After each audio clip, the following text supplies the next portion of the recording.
Hello and welcome to Jaguar 333's Twitch channel. This is going to be my second time attempting to do this particular thing.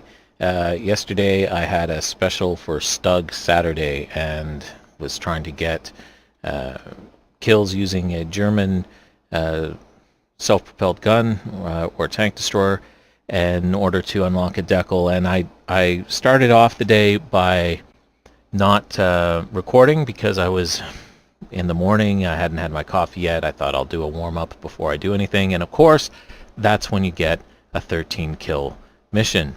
So let's start off with so instead of doing it by streaming live, I'm going to try doing it as a watching the replay and giving commentary on top. I actually did this yesterday, and unfortunately my mic was not working. So even though I did it yesterday, I didn't realize it at the time. I went through the entire thing. I also went on to do 2 hours or 4 hours of streaming. Afterwards, the entire time my mic wasn't working. But anyway, so here I'm going to try it again. I'm going to try watching the replay and giving that commentary. It's going to be all done in the perspective of what I saw at the time. Now, one thing you will see is you'll see tags on the enemy tanks, of course. Now, I was playing in RB, so I couldn't see that at the time. We'll get to see what I missed and the opportunities I may have missed at the same time. So some potential for some funniness with all of that as well. So I'm going to put it into player view here so that we can see what I saw. Now, normally I'd start off probably in the KV-1B at 4.0, but because I was working on a specific task, I went ahead and started with the STUG. Now, if you watch this Dunson guy on the right in the Puma, he's actually trying to get up on this hill, and there's very few tanks that can do that. And at first he fails, but you'll see if you continue to watch, and I watch here behind me, you'll see that he actually does manage to get up there.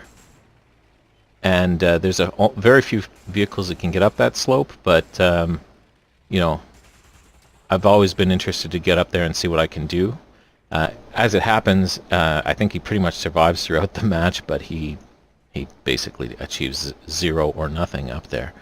It's got a great oversight to the map from what I can tell, but of course having great oversight also means you can be seen for most of the map, and I think that's probably what he ran into as far as problems.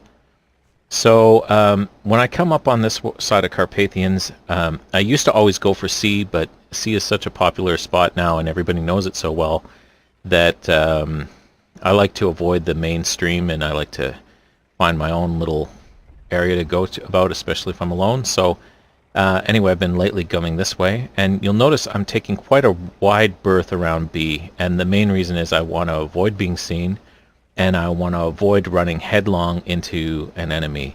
I'm actually not that great at snap, reaction time, sort of quick aim, click confrontations. I'm much better at thinking my way through things and when I have time to react.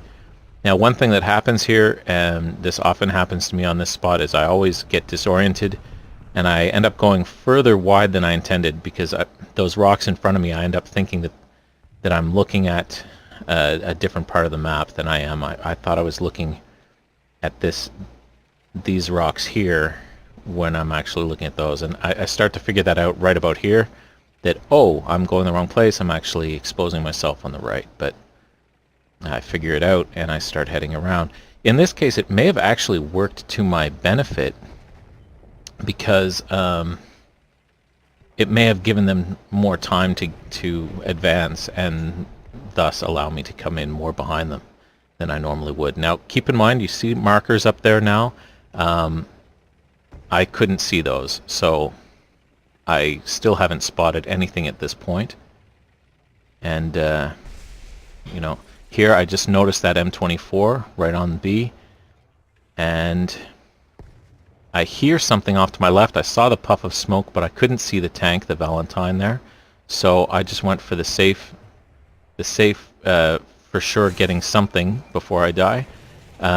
even though it's a risk that the Valentine may have seen the shot and come looking for me. But as it happens, he didn't see the shot, and I see him coming out, so I set up on him. And again, I'm not very good in third person, so I go into gunner view and get the shot that way. Now I'm still hearing noises to my left. The Cromwell that just moved across the screen, I completely missed him. I did not see him at all. So, but what I did see or hear was this M10, and I saw the shadow, and he's really dark on my screen, so I couldn't really see him. But when I got the glint of the cans there, I made a shot, and he's dead. So, again, that Cromwell is still over there, but I'm completely unaware of him.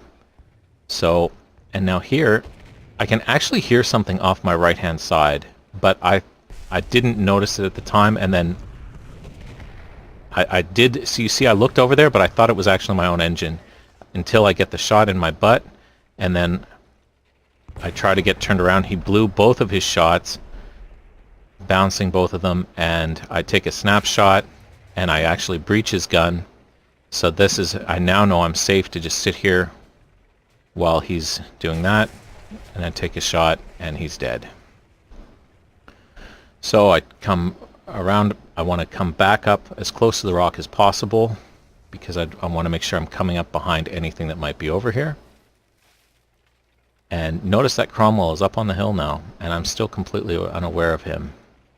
So I do notice, though, the second M10. At first I thought it was the same one, but I realized, no, he's further off to the left than the other one was. Boom, he's dead. So I back off again.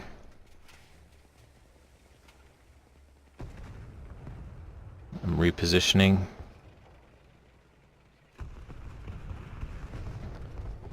And now, I think here at this point I do see the Cromwell. I see the puff of smoke. I see he's on the point. They've got the point.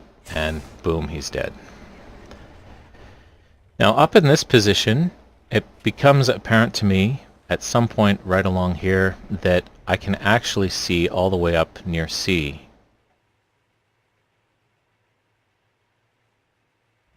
Somewhere along here it starts to clue into that, but I'm sort of watching over, listening to see if anybody's coming. That's where I look and I see, oh look, I can actually see up there. And then I see really tiny, I get my rangefinder on him, try to get the range. It comes up at 400, and you'll see when I adjust for that. Try to gauge a shot, and I don't get anything really important. I heard the motor of this 3-inch gun carrier, so I look down, see him there. I guess he's not aware of me, or if he is, he's gone too far forward, and boom, he's dead. So then I guess I didn't see the M16. I try to take another shot at the Chinook. So as you see there, that M16 was right in the open over there. I didn't see it. But anyway, I take 2 shots at this Chinook, and that one actually hit him but doesn't cripple him, so he moves on out of sight for me. So I give up on trying to watch for him because I know he's most likely going to be out of reach for me. At this point I realize they're capping. I turn around, zoom in, see the M16. First shot does basically nothing. And he's completely unhurt, and he's just hull damage. Second shot kills him though. So I'm good. I just heard an engine or something off to my left again. So I'm hoping you can hear all of this just as well as I can hear, even here on the replay. I see him, third person shot, and see that's exactly why I don't usually third person shot, because it sometimes doesn't work out. But second shot gets him, he's dead. So that other M10 has been cruising around over there, and I have not noticed him. So he's mostly been behind cover though. Now here I think you can see where the Chinook Kanra Senpai is, and I notice him at this point, I think just as he gets a little further forward. Yeah, I'm still checking around. I'm amazed that nobody's come hunting for me yet. There I noticed him, just there, and I take a shot, and I hit his transmission, so I guess for a shot through the trees, but he self-destructs before I can get that second shot. Now at that time when I saw that, I realized, oh, I was kicking myself because I didn't know possibly many tanks had gone down that road, and I was completely oblivious to it. But as we can see, having watched the replay, actually not, I didn't miss much going from that way. The other thing is, you'll say, why are you camping? Why aren't you capping B? And this is why. Our team is gone. Only one other player has any kills. He's got 3, and he's basically out. So I've been basically carrying the entire team as far as kills in this match. And you see that M10 is over there. I just only notice him now. And I've got this bloody bush in front of me. I can't really see him, so I'm repositioned slightly. And then finally, he's been cruising around there for quite a while, but now he's dead. So that's 12. And backed back up again, and you can see they're completely camping our spawn in the north. Things are not looking good. But again, I'm still amazed that nobody's come hunting for me. I've killed a lot of people. Normally you get people coming to revenge kill, you get somebody trying to bomb you. I see another Cromwell coming the same way as that first guy was. Take a shot, I missed. Oh well. So I was kicking myself right now because I was like, why wasn't I watching that? I knew that was a place they could cross. But I've heard this Valentine coming at me. I didn't see him yet. Even though I'd looked down there a couple times, like we can see him clearly because of the marker, but I looked down, I couldn't see, he was obscured by the bushes. I saw him there now once he protruded out. He took a shot, he blew it, I come down. I hit not too much, I only killed his driver, but I know he's got a slow turning turret in the Valentine, so I risk repositioning to come back around.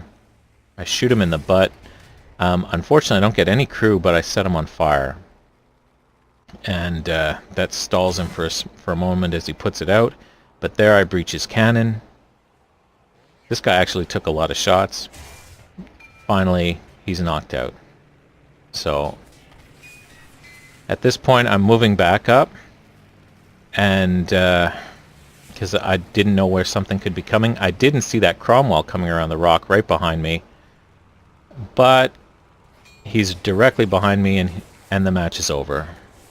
And he does shoot at me right there after the match is already done, but it's over. So I got, in the end, 13 kills and a survivor from that, and that's 13 out of 16 total kills for our team, plus our team had 1 air kill. So that's not a typical match for me, but it was an exciting one. Unfortunately, this sort of thing always seems to happen when I'm not bothering to record for a moment, and so this one was good enough. I thought I'd try to share it with you guys and see how it came out. So I hope you all enjoyed this. If this sort of thing interests you in the future, please let me know, and I can do more of them. So anyway, thanks very much for watching, and if you liked what you saw, if you're interested, then consider following us. Right now we're not an affiliate or a partner, so you can't sponsor us directly, but for now, just following, keeping in tune with the channel, seeing if we do things in the future, and see how things go from there. That's all appreciated very much. Thank you very much, and signing out until next time. Ciao.